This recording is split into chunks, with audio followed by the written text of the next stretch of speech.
What a horrible night to have a curse.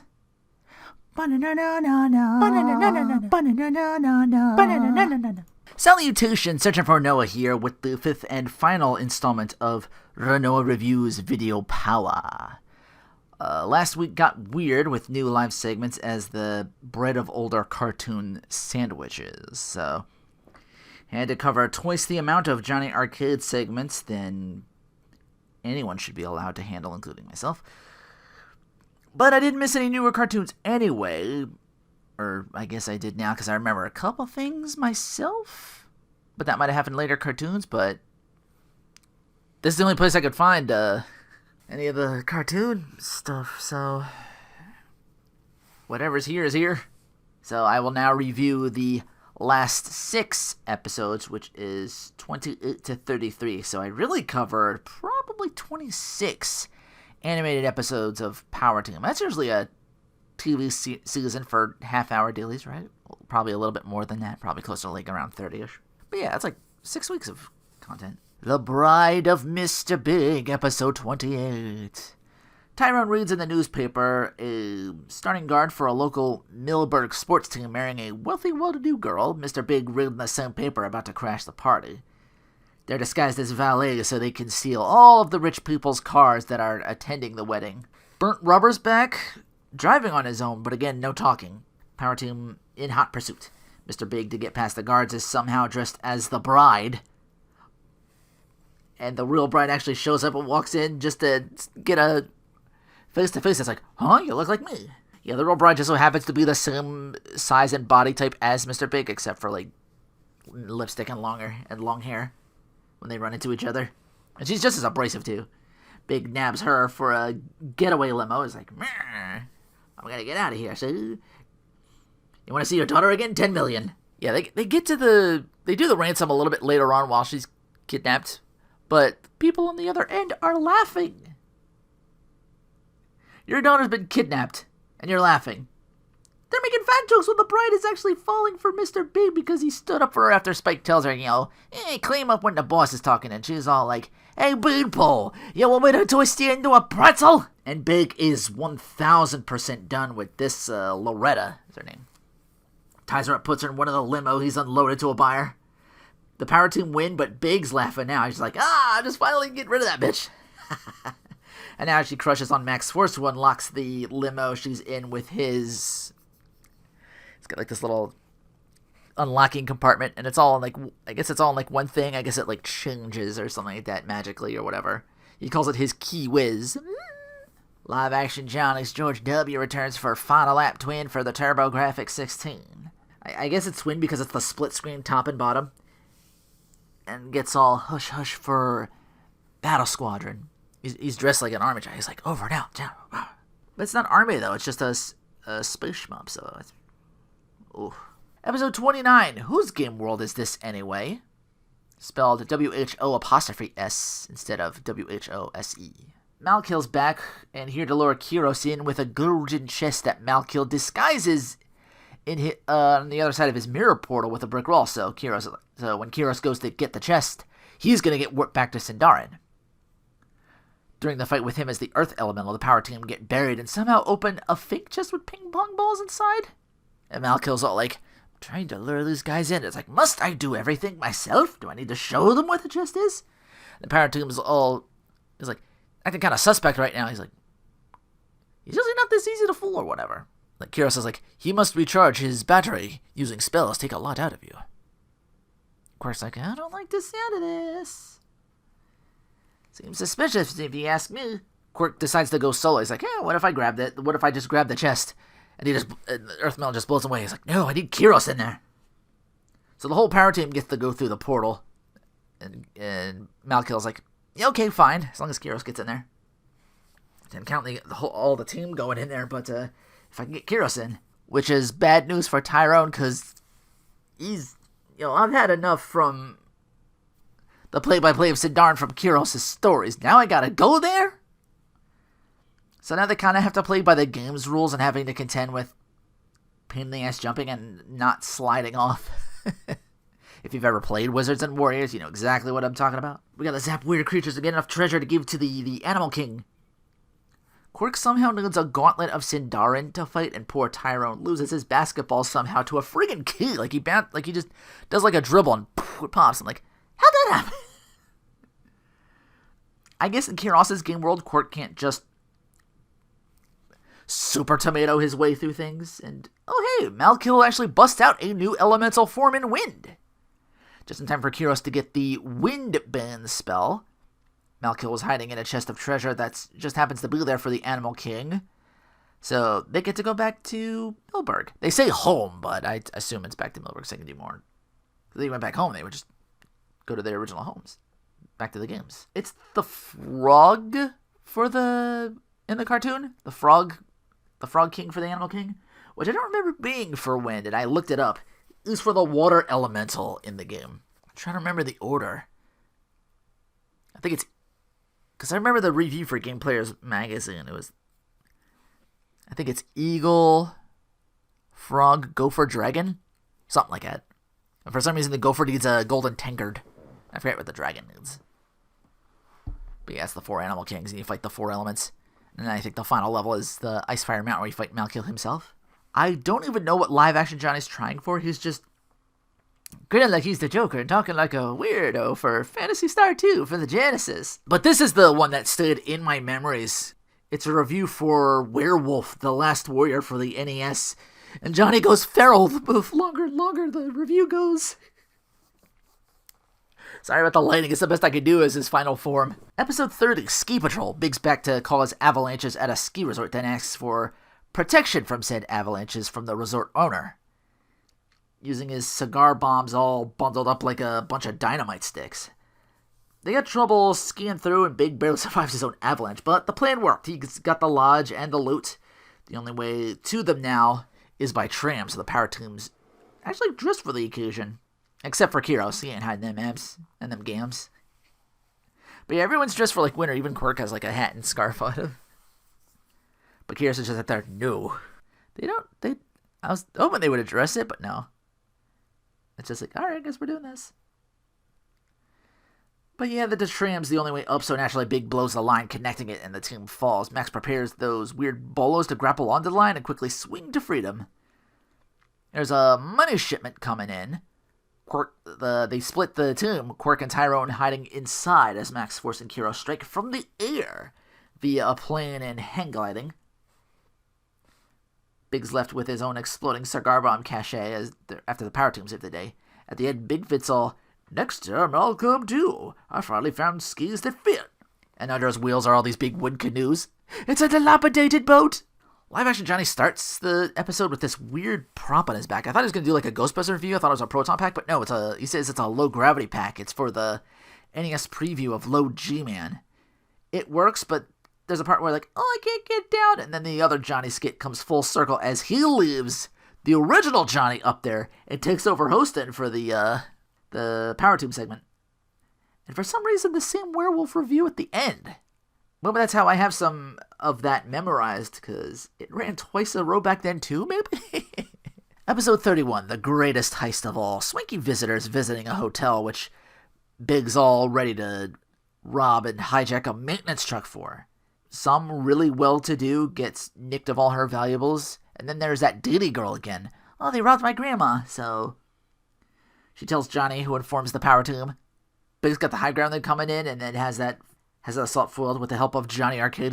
Big's all, fit to be tied. Johnny Arcade, I can't take it no more. Spike's like, yeah, don't let him get to you. He's just a kid. Big's like, just a kid?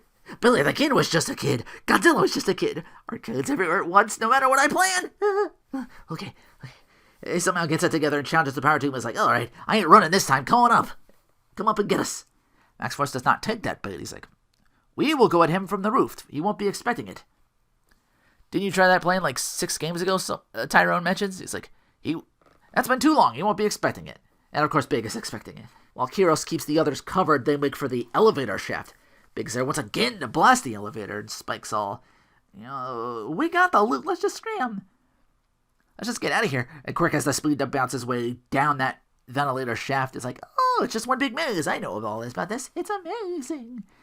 And catches up with Big and Goons from running long enough for the power team to catch up via going down the stairs. Rockhead just picks up Big, and Spike, who Big's on the ground. Spike's on top of him. He's like, "Get off me, you lunkhead!" And Joe's just like, "Ooh, it's not me this time. I'm gonna grab both of you." Kicks over the loot-filled trash can for the power tomb, and just they're free to leave. A reboot for more live action, but not of a review. But I finally get some sort of backstory for that weird, smiley, creepy sounding character. He's like, "Hi, I'm Roger Roundchest, and for a preview of Journey to Silius for the NES." I didn't get to it last time due to the werewolfism, but he said he had this, it's some of my prompts that I didn't get to the Bo Jackson like last time, but here it is. It's this dual-sided Tiger electronic game. Like, it has like 2 screens, and so it's like twice as big. It's like 2 of them bunched together. Because Bo Jackson being a football in one hand and baseball in the other, so Bo knows. Episode 32, The Golden Joystick, and it's in the hands of Malkiel.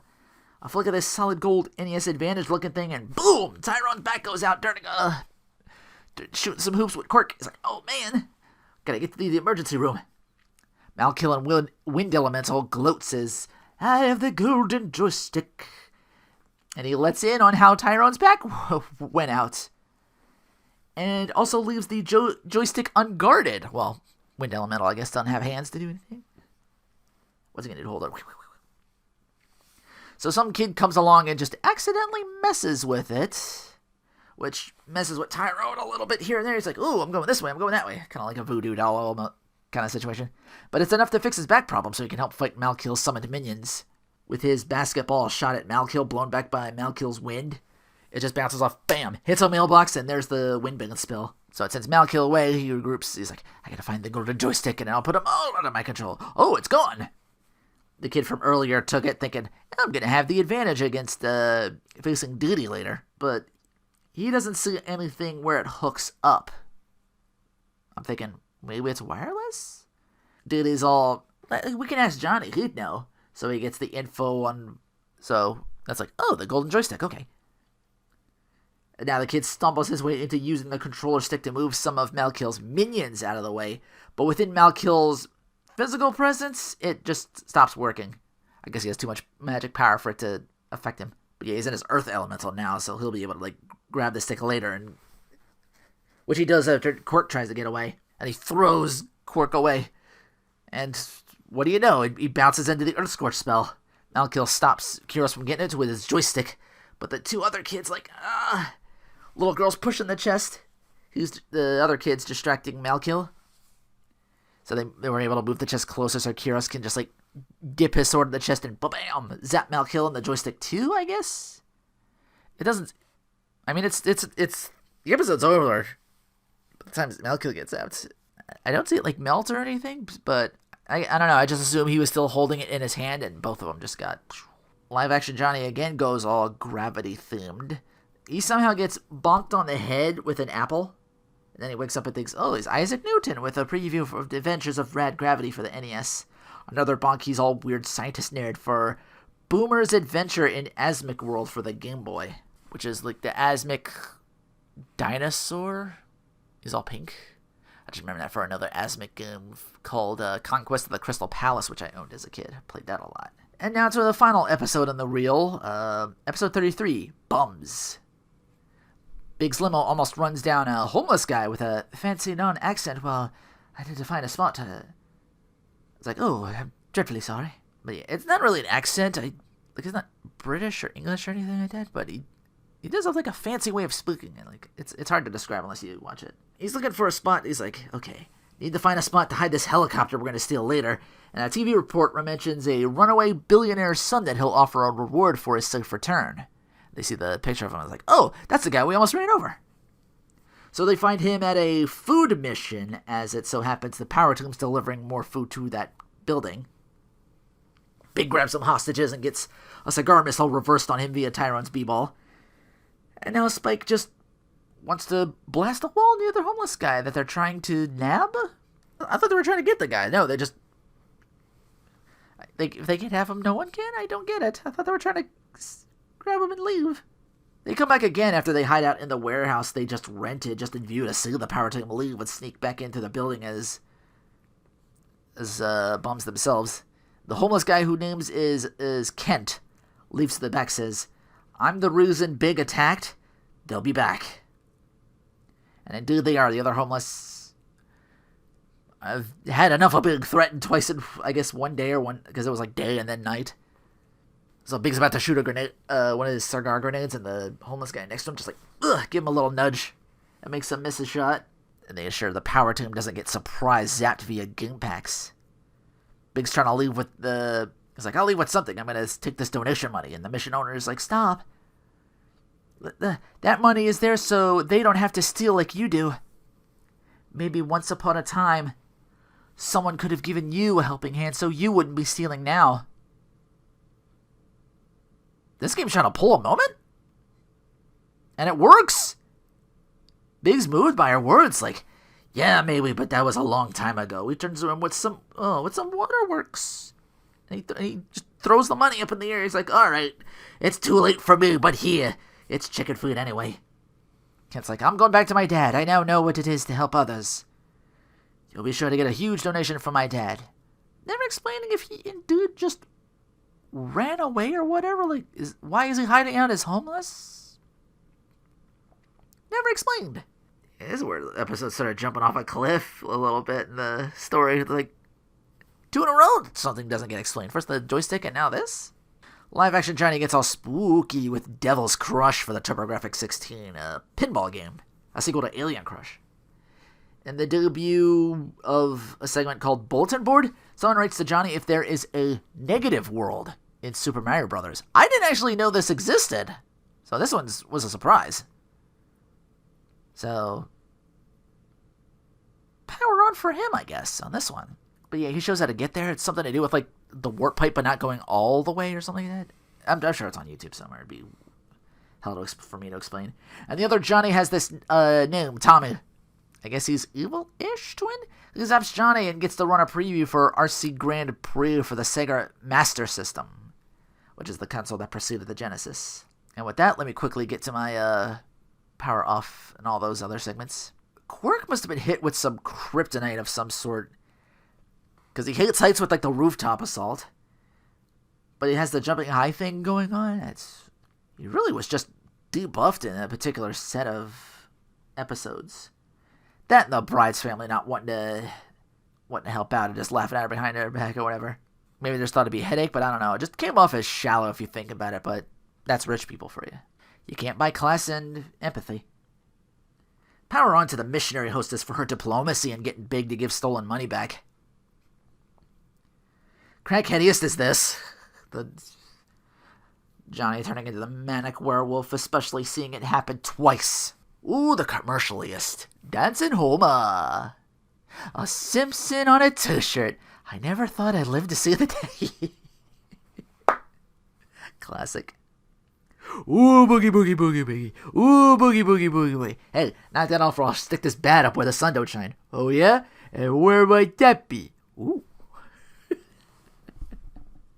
We're back to the non-kid stuff a little bit with the Minneapolis drafting school. Would have never known there was a in-color remake for the Munsters on Fox. Ooh. That had to be terrible. There's 2 different toy dolls that draw on their own, but they're both made by Wonderama, so I'm like, oh, there it is. Yeah, there's Skippy Scribble, the bear, and Susie Scribbles. Ooh. One of my favorite commercials. I remember it's a lot scarier than I remember it as a kid, but the NES commercial of Mendel Palace. A lot of shapes for fruit snacks. Because there's like bears on one end of that spectrum and way over the other, stealth jets. And you can collect tiny toy ones in each box of Thunder Jets. Collect all 4. And they also got these stuffed animals with creepily long legs, like a reverse giraffe almost. Lanky Doodles, they're called. Since this ended up shorter than I wanted, a little bit of a bonus, I watched 1 episode of Video Power Season 2, because, oh my god. Johnny Arcade goes from crack to full-blown crystal meth. It, like, delivery and everything. Like, oh god, The stuff you used to watch as a kid, you go back now and it's just like, oh god. Somebody give him a cup of tea and a nap or something. Ooh. He is manic. And we go from rock to rap for the new intro. So it's all live action now because it's a game show. How this works is they choose 4 contestants. And they get some like bonus stuff. For the first segment, try and stump Johnny by asking him a video game related question. If you win, you get an early prize. And then those 4 chosen, they come up on stage for a timed challenge. Get as many points or as far as you can in like 2 minutes. The 2 highest scores move on to the 3rd round, while the 2 lowest get a consolation prize, usually a game. The 2 winners move on to a quiz portion. There's 5 questions total. First 3 questions give 10 points and a slice of pizza representing each. The 4th question is worth 20 and a mushroom. 5th for a special prize with usually an audio or video cue on the screens on the side. They place the pizza slices and mushrooms on the 2 winners get these like Velcro vests that they place them on. And once all the questions are answered, then they do another round of gaming with only 1:01 to decide for 50 points. Looking at this up on Wikipedia, the entry stated, if there's a tie in points, like one kid gets the 3 10s and the 20 and the kid wins the challenge, so both have 50, it goes to the person who got the most points or got the farthest in the first gaming round, how to decide. Tiebreaker. So now we're down to 1 kid. That kid now runs through this quick display of these games to like Velcro on his person via his vest or his helmet. He's got a little Velcro stuff on top. Like if you put it on, you stick it on, it's yours. 41 seconds, grab whatever and stick it, then exit through a giant tube slide at the top of the stairs. Make it through the tube in time, you keep whatever you grab. The announcer also talks of one, before you go, the announcer says, okay, here's this game. If you find it and get it, succeed and get it back, we'll give you a bonus prize for it, like this console or whatever. But yeah, Johnny has some help with like a side person. He's got like a whole like guitarist, I guess like an old band or like a co-host or a guy on the side who's not quite as cracked out, thankfully. He's like the Shadow Stevens kind of type. He's like, It's like, okay, we got some guys over here. They could be doing some gaming over here. It's like, okay, let's see who moves on to the next round. Blah, blah, blah. I didn't quite catch his name. I was already like 110% done just because of Johnny's unfiltered insanity. There's like a Video Power Season 2 stupidity video on YouTube somewhere. Just look for that. And it's 6 minutes of, I could barely last 2. Especially after all this and stuff like that. But yeah, that's Video Power. Oy. Somehow more weirded out than Captain N, which I definitely got to get to that at some point. Like, I just cracked the surface here with the... I just wanted to cover this first because not many people really know about this. It seemed like one of the lesser-known ones. No one really talks about Video Power. For good reason, probably nowadays. That I just pointed out. I do have another review in mind because you PlayStation Plus owners, because of what happened with the State of Play, PlayStation 5 is getting a Final Fantasy VII Remake with some added stuff to it. So, one of the free games for March on the PlayStation 4 is Final Fantasy VII, the remake. So, keeping with that in mind, I don't have a lot of DVDs, but I managed to keep this one. So join me tomorrow for Rinoa Reviews number 9 of Final Fantasy VII Advent Children. So until then, take care, and thanks for listening. I'm gonna go OD now. Whew. Speaking of overabundance, Final Fantasy VII, they're adding deep ground stuff to that? Oh my god, from Dirge of Cerberus? That's KZ Gexlet.